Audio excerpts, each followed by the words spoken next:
On tonight's Wales at 6, as thousands call for better support for bereaved parents, one grieving mother describes the devastating impact of losing a child. I'm still here. I still follow Connor's motto of life goes on, but I'm broken. Also on the programme, a major step towards equality in sport as Wales women are paid to play.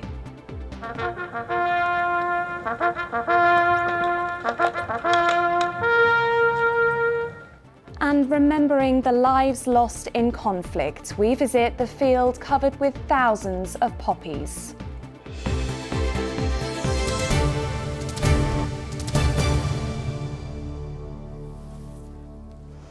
Good evening, I'm Katie Fenton. The sudden loss of a loved one is devastating for any family.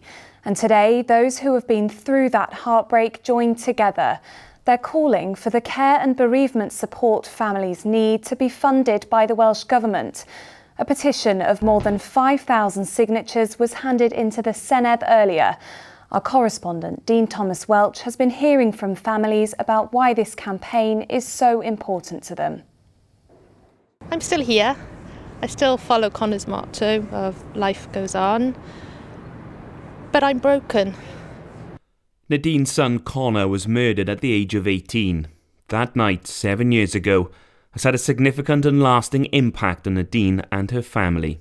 For me personally, I'd lost my eldest son in the most horrific, traumatic way. Along with that, I lost my job, my identity, everything that financially, everything you can imagine went literally within hours. And it's been a real struggle. Nadine is supporting a petition urging the Welsh Government to provide families who suddenly lose a child with crucial grief support. The petition was brought to the Senedd by Rhian Mannings, who established the charity To Wish Upon a Star after the sudden loss of her 1-year-old son George, and then tragically her husband Paul 5 days later.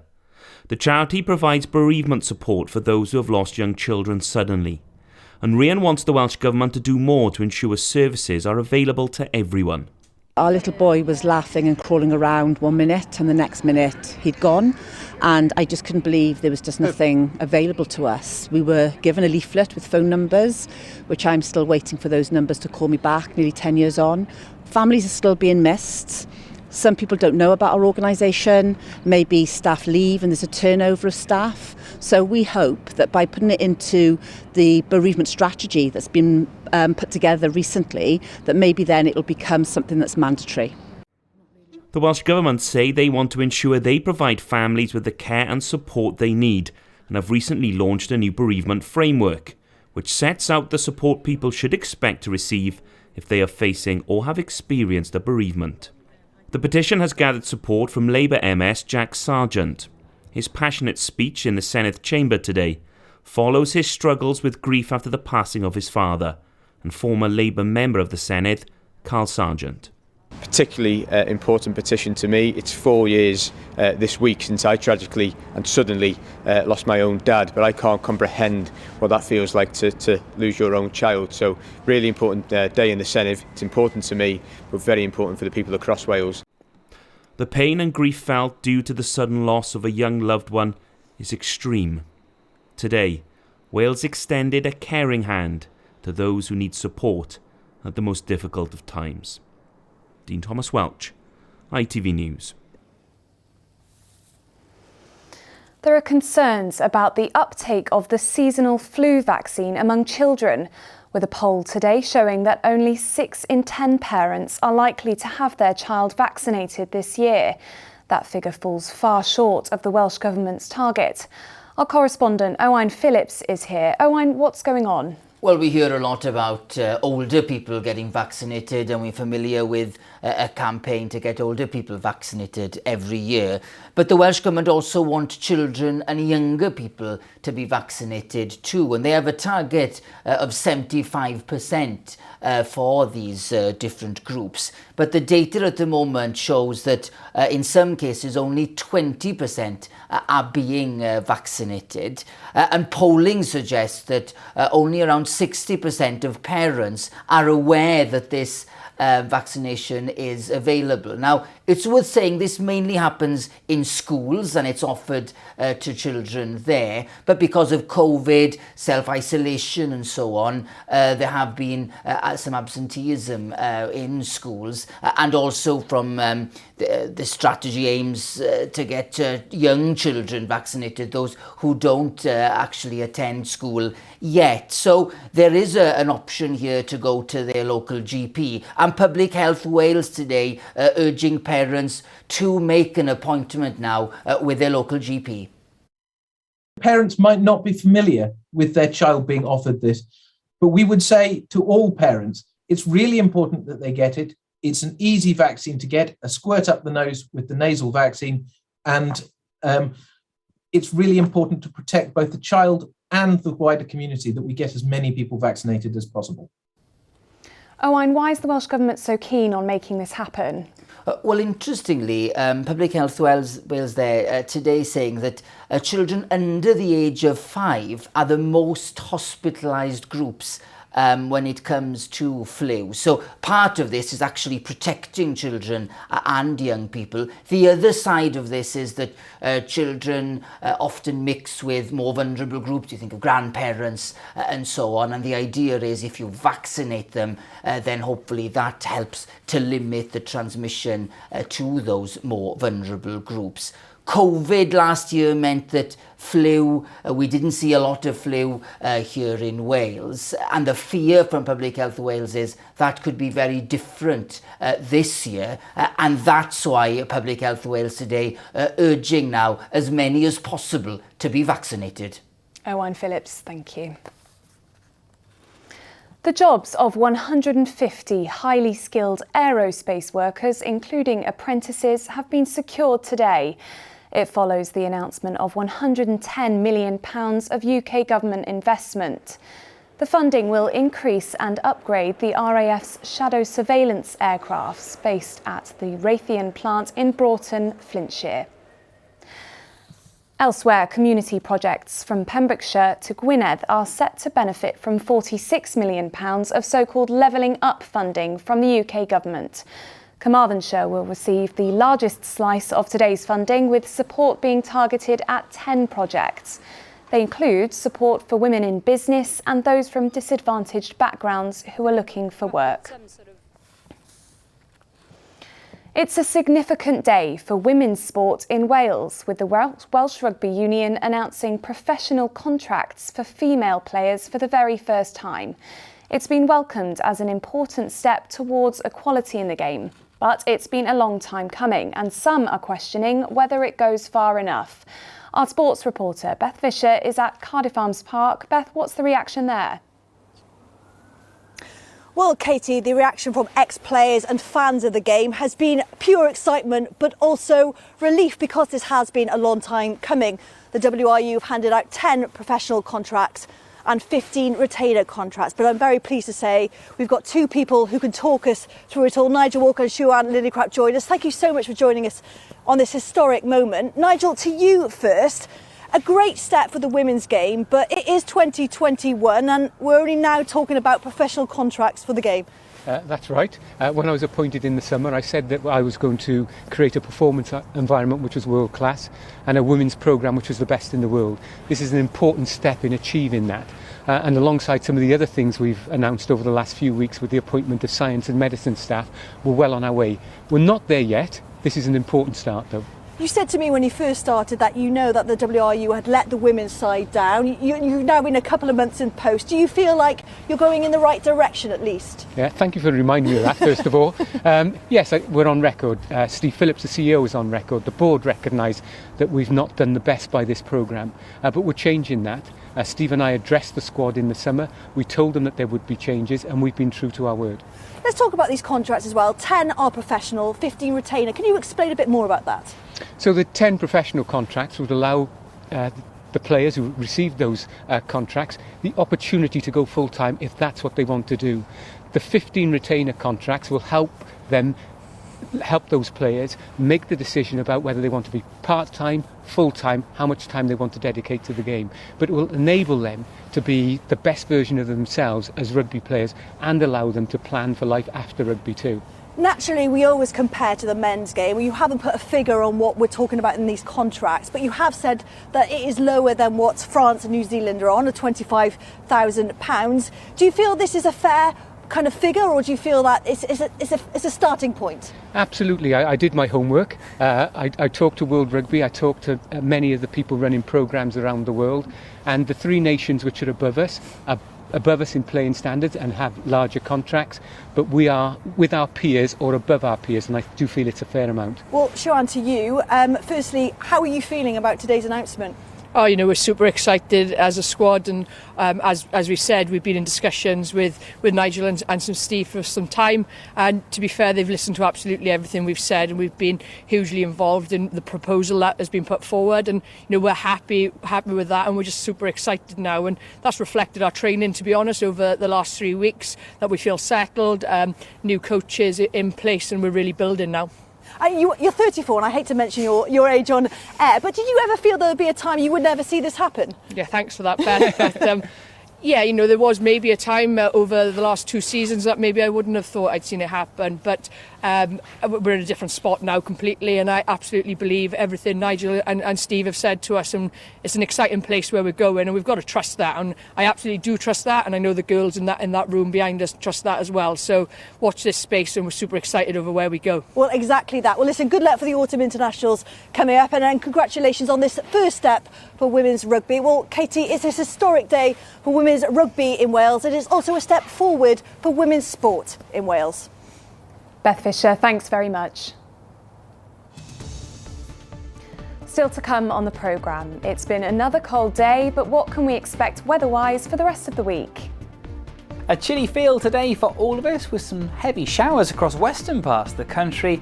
What does the rest of the week and the weekend have in store? I'll have the full forecast details coming up in the next 15 minutes. We'll see you then. And the baby steps parents could take to reduce their family's carbon footprint.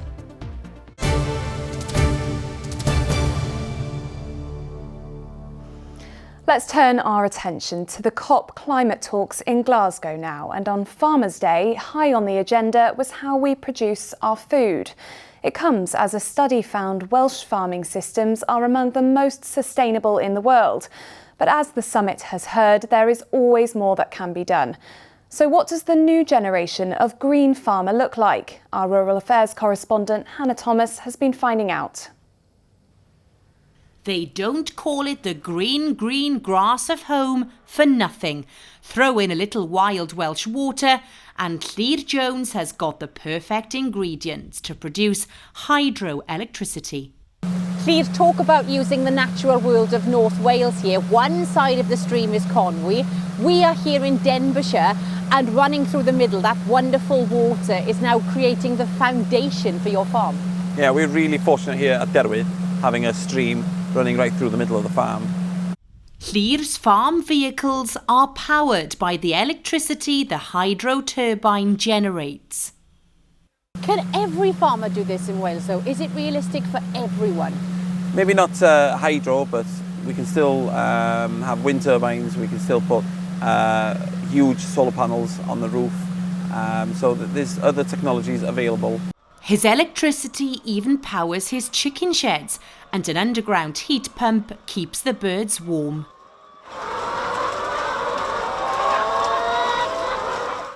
He gets more free-range eggs and his costs are down. But what about the belief that there's a price to pay for being climate friendly? Well, Clear says the more efficient you are, the more money you'll save. You live off the mantra that if you go green, you're black in the bank. Is that right? Yeah, that's definite. I don't want to pay 22 pence per kilowatt of electricity when we can produce our own energy here on the farm. 1 house in every 3 in the UK is run by UK agriculture. So farmers are in a unique position where we can produce green energy and also high quality food at the same time. Clear also keeps a herd of dairy cattle, often thought of as big polluters of the planet. So should we be switching to alternatives like almond milk instead of cow's milk? The processing of almond to make it into a form of milk equivalent needs something like 185 litres of tap water per litre of almond milk. Compare that to cow's milk, natural, it's ready in there, 7 litres. There's no comparison. We have natural water here in Wales, sometimes a little bit too much, but there again is very natural. We're a very, very mild climate on the whole. Grass growth in many areas in Wales will grow for 10 months of the year. And while that grass is growing, it's absorbing carbon. These vegetable crops are too. Llŷr no longer ploughs his fields, so he's not releasing that carbon into the atmosphere. Well, this kale and turnip field is for the cattle to nibble on. But we're often told to adopt a vegan diet as well, aren't we? Especially by some high-profile celebrities. Recently, the Prince of Wales said he has meat and dairy-free days every single week. So if we follow suit, will the climate crisis disappear? There's almost the assumption that if we stop eating meat, then our environmental problems will magically disappear. If we think about the contribution that agriculture makes to greenhouse gas emissions in Wales or the UK, it's between 10 to 15%. There are many other sectors of the economy, of society, that accounts for a much greater proportion of emissions. The industry plans to become net zero by 2040. There's a long way to go until then, but most farmers hope that livestock will still very much be a part of our landscape. Hannah Thomas, ITV News, in Llangfihangel, Glynmyfyr. The decision around starting a family can often revolve around finances or the security of your relationship or home. But would you question how having children might affect the planet? For one man from Carmarthenshire, this question became so important he made it his mission to teach young people about climate change. Kate Lewis reports. A disco with a difference. The pedal power here means flashing lights and music, but the idea? To inform the next generation about renewable energy and climate change. I'm worried about climate change because it's killing lots of animals and we need animals to live because they help our circle of life. It's affecting the way that animals live in the Arctic because the ice caps are melting. Try to stop cutting down too many trees and because they don't really need to do that. It worries me a bit because it's affecting people and animals' lives. Behind the pedal power workshops is a man from Carmarthenshire. After starting his own family, Aled Vaughan Owen made it his mission to educate children about leading greener lives. Following the birth of my first child, I went through a stage of anxiety and fear of the kind of world we're going to leave for the next generation. I read a lot about the changing climate and I thought the best way to react to this new learning that I'd discovered is to try and play my part to lead a more positive, eco-friendly life. Aled's family home is kitted out with eco-friendly appliances. Their solar panels are used for both heating the home and running their car. They also made a commitment 17 years ago to never fly on any holiday. Sometimes it feels like we've sacrificed a lot and making memories with our family.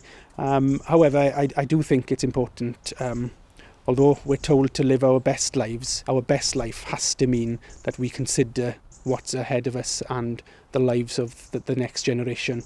And the lives of the next generation are something this group of parents in Barry are worried about. It's like these are pocket nappies, so you've got your absorbency pads. My biggest fear for them is that they won't get to enjoy the natural world the way we grew up enjoying the natural world. That they won't get to enjoy chasing bumblebees around daisies on the green. Like if you go to the green these days, you don't see as many flowers or anything like that. You don't get to have those interactions with nature that we grew up with. I think having children has opened my eyes to a lot of things, and it does make you think more about the future and what it's going to be for them, because obviously you want the best for your kids, don't you? And now looking at it, what status is this going to be in 20, 30 years time?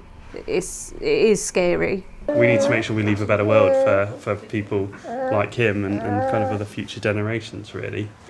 This group are all conscious of the impact having a family has on the environment, from using cloth nappies instead of disposable and cutting down on single-use plastics. They are all adapting how they live. For working mum of two, Abby, it's a case of just doing what she can. A little bit helps. You don't have to do it perfectly and go all in. You can just do little bits imperfectly, because if everyone did that, then it would start making a difference. Then if you just get overwhelmed and not try, then it's just need to do a little bit if you can. And it's hoped those little bits will make for a brighter future. Kate Lewis, ITV News, Barry. Two groups of young people from Wales and Brazil have joined forces to share their response to the climate crisis from opposite ends of the earth. They're using storytelling and filmmaking to show the world how they can make a difference. Issa Farfor reports. This is Brazil, home to the Amazon, the world's biggest forest. But also, the deforestation is the biggest threat to this land and to the rest of the world. Young people from the villages of Xingu in the Amazon basin have been telling people in Wales about this crisis. Meu nome é Yacuitumã Waurá, tenho 22 anos, moro aqui na aldeia Piolá. The Creative Climate Connections project is bringing together these young people from Wales with the other side of the world to listen and share their experiences. We've learnt about the community over in Xingu's life and how they work and how they operate, and it's really eye-opening because it's completely different, the complete opposite to what we know. On their 14th birthday they go fishing and hunting and they learn how to lead a family and things, and even though everything is so different to what we know, I've realised that what we both have in common is community. It's not just it affects one group of people, it affects everybody on Earth. Like, it's a global issue.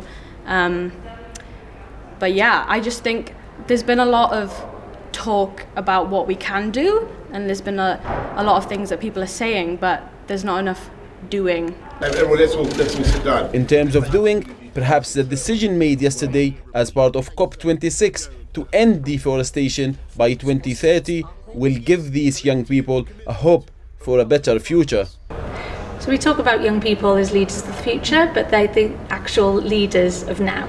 They're the people who are most affected by climate change. They're the people who are most affected by the decisions, but they don't always get a voice in making those decisions. Two communities, thousands of miles apart, connected by one shared vision of empowering young generation to lead the future. Issa Farfor, ITV News, Newport. You're watching Wales at 6, a reminder of our top story. Families who've lost loved ones are calling for care and bereavement support to be fully funded by the Welsh Government. A petition of more than 5,000 signatures was handed into the Senedd earlier, and still to come on the ITV Evening News. The shocking scale of the UK's social care crisis. ITV News learns of the staggering rise in the number of people waiting for care, the effect of increasing struggle to find staff. Anger as MPs vote against suspending the Conservative MP Owen Paterson after he was found to have broken lobbying rules. And so I asked a third time, and then she looked at me and she said, "My name's Cleo." a family now whole again. The remarkable rescue of 4-year-old Cleo Smith in Australia, missing for almost 3 weeks. Join me for those stories and more at 6:30.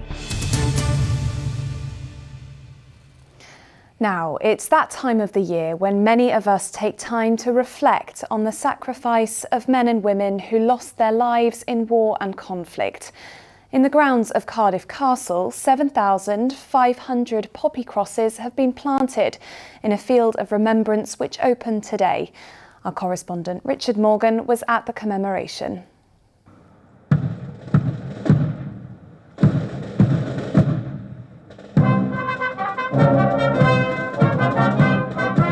Marching in memory of their fallen comrades. A much-loved event returning to the grounds of Cardiff Castle. From the top brass to those who fought on the front line, to the next generation, all outnumbered by the massed ranks of those left behind on the battlefield. That's the accumulated content. Rodney can account for all his medals, but he prefers to talk about the number of friends he lost in Northern Ireland.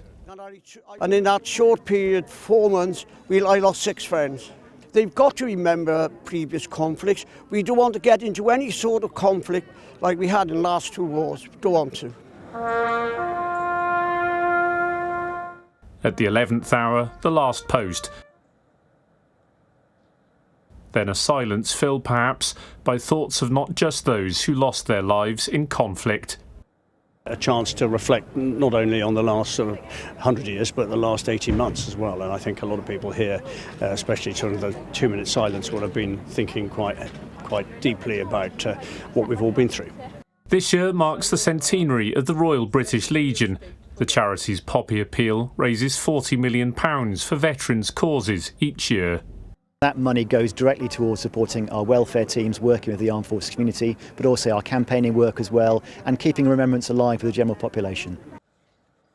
The Lord Lieutenant of South Glamorgan planted a cross on behalf of the Queen. We will remember them. And then there was music from the Cardiff military wives. For Judith and Vicky, who've both had relatives in the army, singing the best way of giving voice to feelings. The first couple of times I sang it when I joined the choir, I was just singing with tears streaming down my face. When you stop and think about the words, it's very hard. To me, it's a way of expressing how we do feel, and probably the best way for us to do it is through song. And we can share them thoughts with the public that are here today. There are 7,500 memorials in this field of remembrance, some killed far from the front line, some of different faiths and creeds. But while certain faces may be fresher in the memory than others, no one was forgotten today. Today's must happen all the time. People shouldn't be to forget, shouldn't be able to. Richard Morgan, ITV News in Cardiff. Weather time now, here's Chris Page.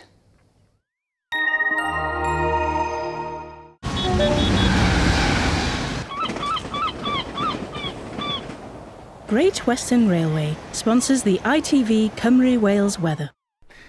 Hello there. Very good evening to you. Today there has been some sunny spells across the country, although for most of us towards western parts there has also been some rather heavy showers, and they've been blown in by a rather brisk northwesterly wind too, making it feel quite cold. As we go through this evening and overnight and into tomorrow, high pressure still never too far away. We still see the shower risk through tomorrow across western areas, but then by Friday, high pressure begins to take control, meaning that showers ease away and we'll see something a little bit drier and brighter for all of us returning. But we've still got those showers to contend with across western parts of the country overnight tonight, particularly through Anglesey, Cardigan Bay, towards Pembrokeshire too. The further east, yes, there'll be some clearer spells, but that does mean the touch of frost in the countryside by dawn as temperatures dip close to freezing. We start tomorrow then on Thursday, and there will be more sunshine at first through the morning. The further west though, still seeing those showers feeding their way in as we do in this northerly airstream. Blustery showers at times, particularly across the likes of Pembrokeshire, where temperatures in the range of 8 to 10 degrees Celsius, 10 there 50 Fahrenheit, but it will feel colder where we've got the strength of the wind. High pressure begins to take control of our weather through Friday, meaning that we'll see more sunny spells, but by the weekend this weather front dives its way in from the north and west during Saturday afternoon, returning back to that brisk northwesterly airflow, but I'm expecting it to be a little bit drier for all of us as we head towards Sunday. So as for the outlook graphics, well, it looks like Thursday, a day of another sunny spells, still with those showers towards western areas, a chilly start to Friday with some sunny spells and turning drier, with some outbreaks of rain in the forecast through Saturday night, but it will be milder. Goodbye. Great Western Railway sponsors the ITV Cymru Wales weather. And that's it for now. I'll be back after the news at 10 with your late update. But until then, thanks very much for watching. Bye-bye.